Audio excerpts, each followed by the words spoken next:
안녕하세요. 네, 여러분들 오랜만에 영상으로 찾아뵙는데요. 저희 지난번에 찍었던 그 리스크 영상에 뜨거운 관심이 너무너무 느껴졌어요. 정말 감사합니다. 그래서 저희가 오늘은 두 번째 그 리스크에 대해서 더 이야기를 나누어 보려고 해요. 그래서 지난번에는 저희가 파이낸셜 리스크를 말씀을 드렸잖아요. 그런데 오늘은 두 가지 리스크에 대해서 말씀드리겠습니다. 첫 번째는 마켓 리스크예요. 마켓 리스크는 마켓이 바뀌는 거죠. 내려가는 거죠? 마켓이 어떻게 바뀔 수 있을까요? 내려가는 거죠. 올라갈 수도 있잖아요. 근데. 그렇죠. 근데 보통 지금 상황으로는 네. 약간 내려간다고 치면 그죠. 그러면 이제 리스크가 굉장히 올라가는 거니까. 네. 그래서 어떤 지역이 타겟을 받거나 타격을 받거나 아니면은 인트레스트 레이트도 마켓 리스크의 일부가 될 수 있어요.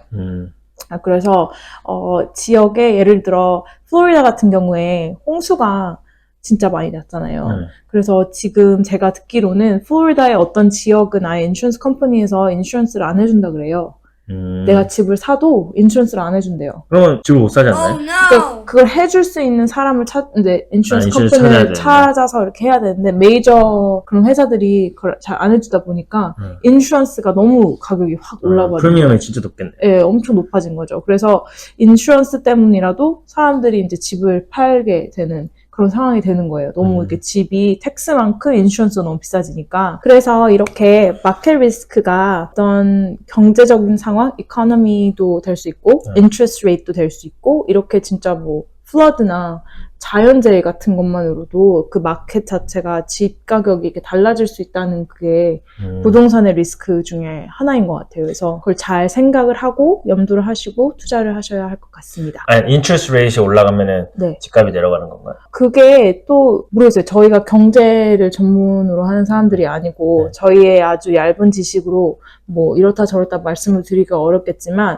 그냥 저는 그런 것 같아요. 저희가 오늘 이 영상을 통해서 어떤 명쾌한 답은 못 드릴 수 있겠지만 이런 것들은 체크를 꼭 하셔야 된다라는 체크리스트를 약간 드리는 기분으로 영상을 찍는 거라서 저희가 하는 이런 내용에 대해서 반드시 전문가랑 상의를 해보시고 체크를 해보시고 그 다음에 결정을 하시는 거를 추천을 드립니다. 하지만 마켓 리스크는 반드시 알고 계셔야 하는 리스크 중에 하나인 것 같아요. 그래서 저도 플로리다를 에어비앤비로 들어가려고 많이 봤었지만 요새 조금 더 많이 꺼려지는 게 왠지 모르게 작년, 재작년에 그 지역이 그 얼마나 자연재해가 있었었는지 그 주변의 집들이 혹시나 홍수가 나진 않았었는지 이런 것들을 좀 체크를 하게 되더라고요. 그러니까 그런 마켓 리스크가 진짜 반드시 있는 것 같고 그리고 그 동부 쪽은 또 재해가 많이 없다고 생각을 할 수도 있지만 또 올드하잖아요. 근데 집들이 다. 맞아. 집도 올드할 뿐더러 집들이 많이 올드하죠. 네. 그리고 텍스 때문에 아무래도 비즈니스가 이렇게 들어오기 어려운 지역들이 많이 있잖아요. 그쵸. 뉴욕만 봐도. 예. 그래서 그런 마켓을 진짜 좀 알고 들어가야 되는 것 같아요. 그러니까 그래서 마켓 리스크는 존재한다. 그렇기 때문에 반드시 그 마켓에 따라 이렇게 집 가격이 올라가고 혹은 내려가고 이제 그게 차이가 있다. 왜냐면 코비드 중에도 많은 집들이 많이 그 집값이 올라가긴 했지만 그 와중에도 정말 빠르게 지금 집값이 내려가고 있는 지역들이 있잖아요. 그쵸. 그러면 우리는 고점에 사가지고 집값이 이렇게 떨어지긴 해도, 그러니까 내가 산 것보다는 이제 계속 떨어지고 이렇게 있는 분들이 계실 수도 있단 말이에요.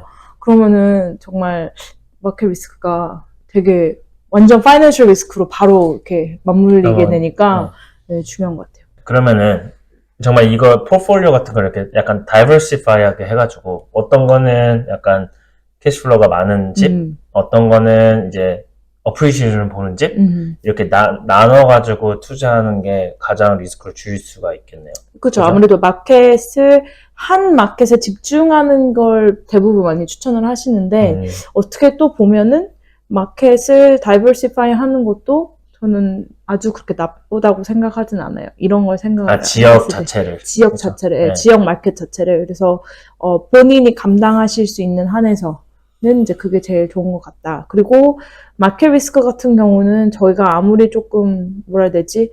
줄이려고 해도 우리 컨트롤에서 벗어나는 것들이 많잖아요. 진짜 지금 말씀드렸던 뭐 인플레이션 아니면 인트레스트 레이트 뭐 이런 것만 해도 저희가 컨트롤할 수 있는 게 아니기 때문에 그러니까 알고 이해하고 대비를 좀 하는 게 중요한 것 같습니다. 우리가 컨트롤할 수 없지만.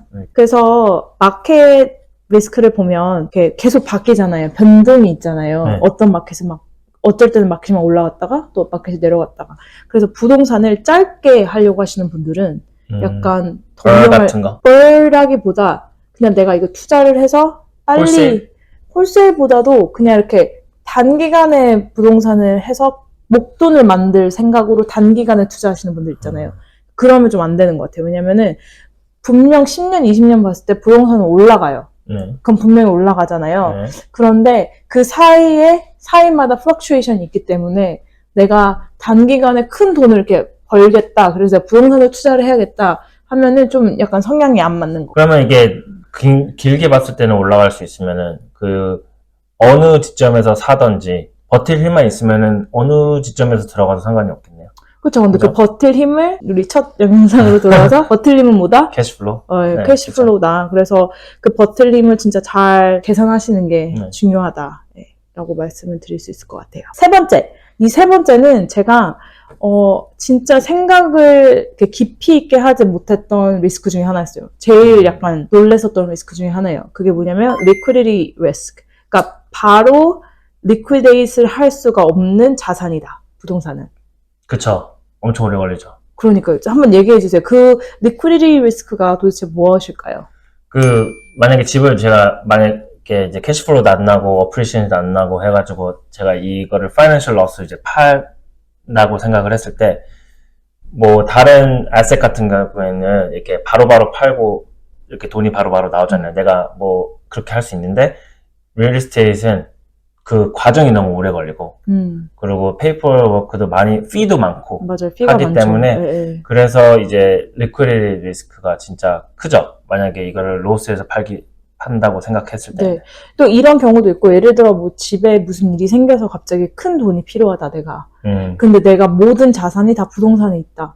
이렇게 되면 예를 들어 내가 진짜 딱 그런 돈을 딱 필요할 때 내가 부동산을 갑자기 내일 당장 팔 수는 없는 거잖아요. 내가 내일 당장 뭐 20만 불이 필요해. 그렇다고 내가 20만 불짜리 집을 내가 당장 팔 수 있는 것도 아니고 그 시간이 걸리고 막 스테이징도 해야 되고 막 많잖아요. 그런 스텝들이. 그래서 그런 단기간에 필요한 돈, 캐시가 필요할 때는 부동산의 그 리퀴디티 리스크가 크다. 차라리 주식이면 바로 가능하잖아요. 네. 바로 팔아서 바로 캐시로 나옵니다. 그러니까요. 그러니까 그렇게 딱 바로 딱 퀵 턴어라운드가 되는데 이제 부동산은 그렇지가 않다.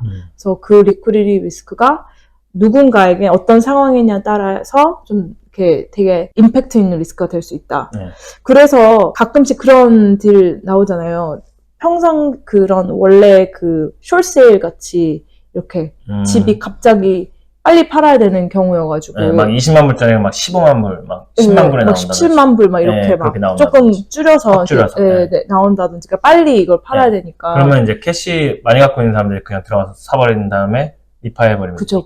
그렇게 하는 거죠. 그래서 그런 것들이 또 이런 리스크 때문에 누군가에게는 이게 또 기회가 될 수도 있지만, 또 저희 같은 입장으로서는 저희는 이제 부모님도 같이 사시고 한다 보니까 저는 이런 생각을 많이 했거든요. 부동산으로 자산을 우리가 계속 키우다 보면 만약에 어느 순간 목돈이 진짜 필요할 때 진짜 리저브를 많이 갖고 있던지 아니면은 좀 우리의 그 자산 포트폴리오를 좀 다이버시파이 해야 되는 필요성도 있겠다 싶었어요. 시점이 오겠죠. 아, 그렇게 생각하세요? 네. 어느 시점에 이제 저희가 이제 맨 처음에 주식에서 이제 다 리얼에스테이트로 몰빵을 간 거잖아요. 네. 네. 여기서 리얼에스테이트를 키우다 보면 이제 다시 주식을 조금 이제 포션을 빼는 날이 올 것 같아요. 아, 그래서 저희가 조금 주식과 부동산에 이렇게 네. 고루고루 있도록. 네. 알겠습니다. 그날 기다리시나요? 그렇죠. 네? 주식 다시 하고 싶으세요? 네, 차트 보는 말 있죠. 아, 알겠습니다. 저도 집만 보고 여기도 차트만 보도록 하겠습니다.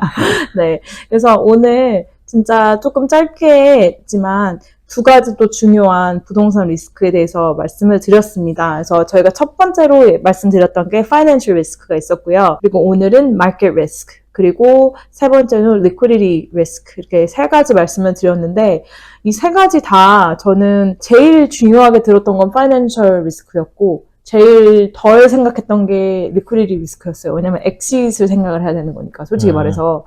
근데 살 때 항상 제가 말씀드리지만 엑싯을 생각하고 사셔야 된다. 이거 진짜 중요한 것 같아요. 그러니까 무슨 부동산을 사더라도 내가 어떻게 엑싯을 할 것인가, 그 엑싯 플랜을 잘 짜야 그게 좋은 투자라고 될 수 있는데, 왜냐면 저는 솔직히 캐시플로우가 진짜 매달 잘 나온다고 해서 그게 좋은 투자라고 생각하지 않거든요.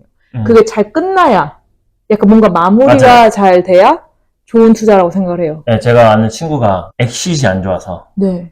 다 잘 하고 다 있었는데. 잘 하는데 엑싯을 못 해요. 어... 그래서 이만큼 올라간 거를 이제, 그러니까 약간 이건 주식인데, 네네. 그러니까 코인이라고 해도, 코인이나 주식이나, 이거를 들어갔어요. 네.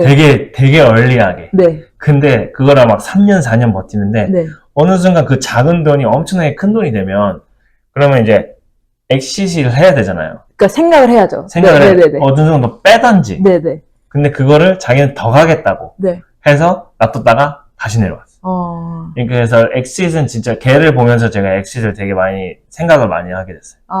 부동산도 똑같은 것 같아요. 네. 그러니까 만약 이걸 사면서 내가 30년 론이니까 30년 갖고 있을 수 있는데, 근데 이게 갖고 계신 분들 많이 없죠. 그쵸. 근데 이제 그거를 이제 팔아서 뭐 1031 하던지 뭐 그거를 어떻게 엑싯을 몇 년 이렇게 계획을 좀 갖고 있는 게 네. 어느 정도 아이디어를 갖고 있는 게 확실히 좋은 것 같아요. 네. 그리고 그런 아이디어를 갖고 사시는 게 가장 아이디어한 것 같고, 그리고 마켓 리스크에 너무 의존하지 않고 정말 월스트 케이스 시나리오 생각을 해서, 왜냐면 저희가 리파이를 한다고 하지만 마켓 리스크가 리파이가 마켓 리스크 되게 많이 연관이 되어 있는 거잖아요. 왜냐면 저희가 예를 들어 뭐 3년 있다 리파이를 한다고 하는데 3년 후에 마켓이 어떻게 변화했을지 모르는 거잖아요, 솔직히 말해서. 그렇죠. 네. 그러니까 그렇게 생각을 하면 우리는 리파이 할 때 무조건 이자율이 낮을 것이다 생각을 하고, 다 지금 높을 때 사서 낮을 때 리파이 합시다. 다 그게 플랜인데.